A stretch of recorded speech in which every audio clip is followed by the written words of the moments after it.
7e et 8e apparition. Les mérites de l'obéissance sont très efficaces pour délivrer les âmes du purgatoire.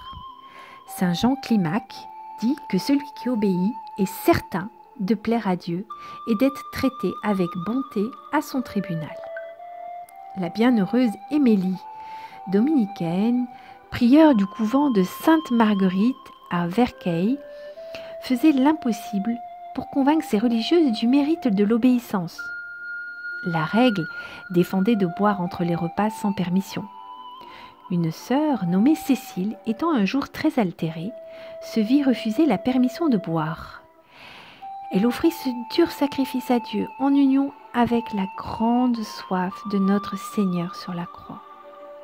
Elle mourut peu de temps après. Il y avait 3 jours qu'elle était ensevelie lorsqu'elle apparut toute resplendisseur à la sœur Émilie.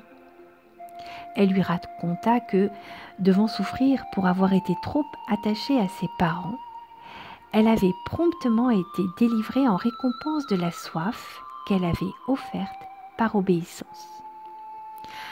À mon 3e jour du purgatoire, dit-elle, mon ange gardien est venu verser sur les flammes le peu d'eau dont je m'étais privée et les a complètement éteintes pour me conduire en paradis avec lui. La bienheureuse Émilie avait aussi une religieuse appelée Marie-Isabelle qui éprouvait du dégoût pour les exercices de piété à l'église et leur préférait les amusements. Elle était toujours sortie la première de la chapelle. Or, la bienheureuse l'arrêta un jour à la porte et lui demanda pourquoi elle était si pressée de s'éloigner du Saint-Sacrement. La religieuse avoua bonnement qu'elle s'y ennuyait trop.